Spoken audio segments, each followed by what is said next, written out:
Salut tout le monde, j'espère que vous allez tous très bien. On se retrouve aujourd'hui pour une nouvelle vidéo. On commence tout juste le mois de février et sans plus tarder, on fait le tour de mes favoris. Alors, ce mois-ci, j'ai plusieurs tops assez sympas et j'ai un flop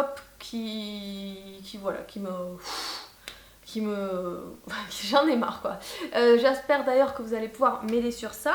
Alors on commence tout de suite par le seul soin que je voulais vous mentionner puisque pour moi ça a été une super découverte et un gros coup de cœur, donc j'en suis ravie. C'est le baume en huile de Biosource, vous savez le baume démaquillant là. Je vous l'ai mentionné, je vous l'ai montré dans ma routine soin, celle que j'ai faite il y a quelques vidéos en arrière. Je l'avais reçu via Octoly. Donc du coup voilà, je savais pas tellement à quoi m'attendre, il se fait plus que j'avais en fait besoin d'un démaquillant. J'avais fini mon huile démaquillante Mixa que j'ai beaucoup aimé et il me fallait un autre truc démaquillant, donc en fait j'ai un peu fait mes courses ce coup là, mais voilà, c'était le démaquillant qu'il y avait en ce moment sur la boutique, un baume démaquillant. Donc voilà, du coup je l'aime beaucoup. Alors le seul truc c'est que ça devient ça devient un cracra assez rapidement puisque vous avez toutes les traces de maquillage puisque vous replongez vos doigts à chaque fois dedans pour vous tartiner le visage. Donc c'est pas génial, mais en tout cas voilà, je l'aime beaucoup parce qu'il démaquille vraiment très très bien. Il n'est pas super gras comparé à d'autres gels que j'ai pu tester. Il n'est pas gras. Si vous avez eu l'huile Mixa, elle est beaucoup plus liquide, mais au final le rendu est quasiment le même puisqu'il n'y a pas de film gras qui est laissé derrière. Il se rince super bien à l'eau. Donc voilà, ça a été un gros coup de cœur pour moi. Donc voilà, si vous avez l'occasion de le tester, c'est Biosource Baume en huile de chez Biotherm. Ensuite, deux autres petits favoris. Alors, ce sont les pinceaux de chez Sigma. Moi, j'aime beaucoup les pinceaux de chez Sigma. Je vous ai déjà montré à plusieurs reprises. J'en ai beaucoup pour les yeux, j'en ai quelques-uns pour le teint, mais en tout cas voilà, je trouve que ce sont de très bons pinceaux qui sont au prix, voilà, ce sont pas des pinceaux non plus de drugstore ou quoi que ce soit, mais voilà, ce sont pas non plus des pinceaux qui valent la peau des fesses. Donc du coup voilà, moi je trouve que ce sont de très très bons pinceaux. Sigma est une marque spécialisée en tout cas dans les pinceaux et je les trouve vraiment super, j'en ai déjà quelques-uns et là je m'en suis repris deux à Noël quand il y avait eu les frais de port gratuits à l'international. Donc j'ai pris le pinceau, le F41, c'est celui-ci, c'est un pinceau fan, c'est pour l'highlighter. Et j'ai pris le Taperette Highlighter de chez F35, le F35. Donc alors celui-ci normalement est fait pour l'enlumineur, mais finalement moi j'utilise celui-ci puisque vous le trempez dans votre highlighter et je trouve qu'il vient couvrir parfaitement la surface de vos pommettes où il faut déposer l'highlighter. Donc voilà, j'époussette un petit peu comme ça, hop, je fais un petit mouvement de balai et puis la matière est directement déposée, la bonne largeur, etc. Donc je trouve ce pinceau vraiment génial. Et pareil pour faire l'arc de Cupidon, je trouve que c'est pareil, vous tapez juste un petit peu le bout, hop, vous balayez vers le bas et voilà, nickel, tout est bien appliqué. Donc j'aime beaucoup ce pinceau. Et la vraie découverte ça a été celui-ci. Alors si vous connaissez Jacqueline Hill et d'ailleurs plusieurs, mais en tout cas je pense que ça a été elle qui l'a détourné ainsi. Le F35 donc à la base c'est un pinceau pour appliquer l'highlighter. Sauf que Jacqueline Hill, elle s'en sert pour appliquer la poudre libre, ou peu importe la poudre, pour fixer l'anti-cerne. Et du coup, en fait, il est parfait pour ça. Puisque comme vous le voyez, il vient parfaitement se loger dessous. Voilà, je trouve qu'il est de la taille parfaite pour cet endroit-là. Vous tartinez dans votre poudre et puis vous venez appliquer et je trouve qu'il est parfait. Il remplit bien les petites ridules, la petite pointe là remplit bien les petites ridules que vous pouvez avoir pour éviter que votre correcteur mixe dedans. Voilà, il est vraiment parfait. Je trouve ce pinceau absolument parfait. Donc voilà, moi je m'en sers évidemment pour fixer mon anti-cerne, mon correcteur. Et voilà, ça a été deux belles découvertes. Je vous conseille les pinceaux Sigma. Parce que voilà, moi ce sont des pinceaux que j'adore. Je suis en train un petit peu de faire le tri, de renouveler, etc. Donc à l'avenir, c'est sûr, je ne prendrai que des Sigma. Donc, ma foi, voilà, deux pinceaux que j'adore et que j'ai bien fait de prendre. Ensuite, un autre favori, c'est une palette que j'ai reçue à Noël. C'est la double exposure de chez Smashbox. Je l'avais commandée à Noël et j'ai eu la chance de la recevoir. Donc parfait, je vous l'avais déjà montré rapidement dans mes cadeaux d'anniversaire de Noël. Donc voilà, elle se présente comme ceci et je trouve que cette palette justement est parfaite. C'est celle-ci avec laquelle j'ai réalisé mon maquillage aujourd'hui. Mais voilà, vous voulez du chaud, vous avez du chaud, vous voulez du froid, vous avez du froid. Je trouve que cette palette est absolument superbe et en fait du coup ça vous fait quand même pas mal de couleurs puisque vous pouvez, là je les ai utilisées secs, mais vu qu'elle a double utilité, vous pouvez utiliser aussi les fards mouillés qui ont une beaucoup plus importante intensité, qui deviennent beaucoup plus brillants, beaucoup plus satinés, etc. etc. Et voilà, du coup, vous pouvez avoir deux utilisations avec cette palette. Et je trouve que les teintes, les couleurs sont absolument parfaites. Les fards sont de très très bonne qualité, ils sont pas trop poudreux, ils s'estompent bien, ils sont pas non plus ultra pigmentés, donc vous pouvez facilement les travailler. Et voilà, moi si vous avez une palette à acheter en ce moment, alors elle est sortie depuis un bon petit moment, mais voilà, il n'y a pas grand monde qui en parle et puis moi j'ai vraiment craqué pour ces teintes, donc voilà, je vous la conseille, au moins allez jeter un coup d'œil, c'est la double exposure de chez Smashbox. Et si vous me voyez me gratter le cou, vous trouvez que j'ai des petits yeux ou vous trouvez que je parle du nez, c'est normal, c'est parce que je suis en plein traitement contre mes gentilles allergies au chat, aux poils de chat.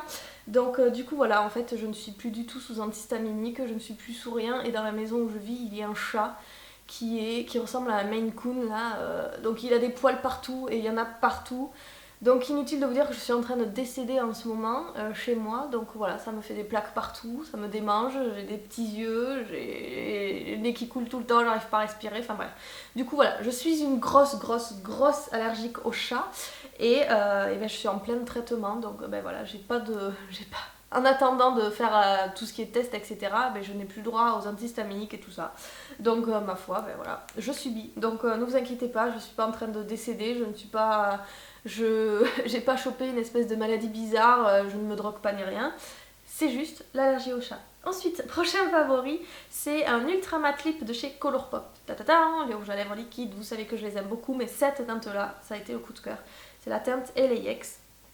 Inutile de vous dire que c'est un bordeaux, hein. Je crée pas la surprise quand je vous mentionne ce genre de couleur, mais que voulez-vous, moi c'est le genre de couleur que j'aime beaucoup, que j'adore porter, etc.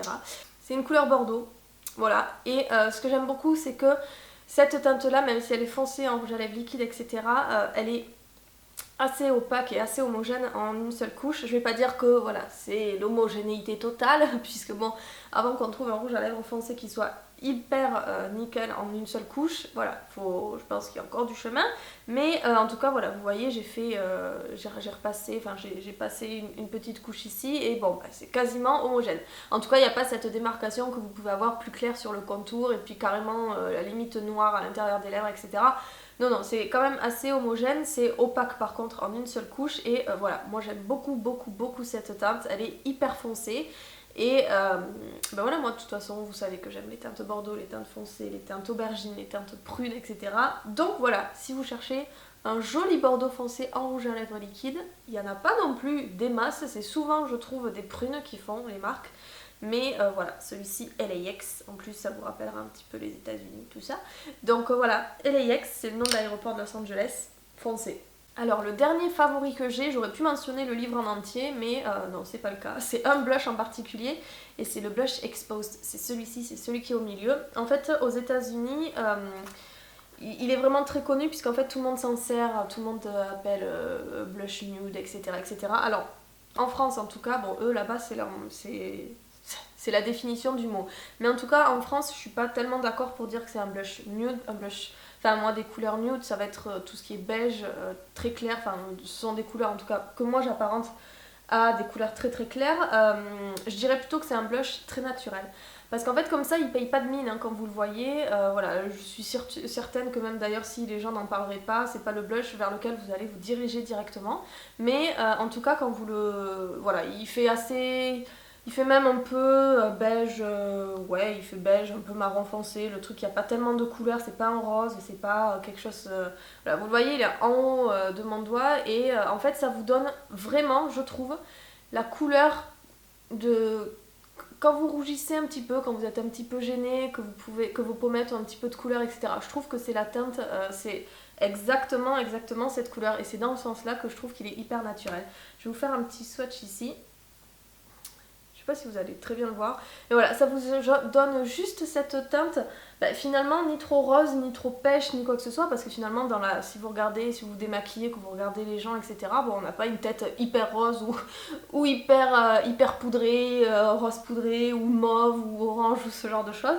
Donc voilà, c'est juste qu'on aime bien se donner un petit teint en joue, mais vraiment la couleur naturelle, en tout cas je trouve, des joues, c'est cette teinte-là. Et dans ce sens-là, je le trouve absolument génial, ce blush.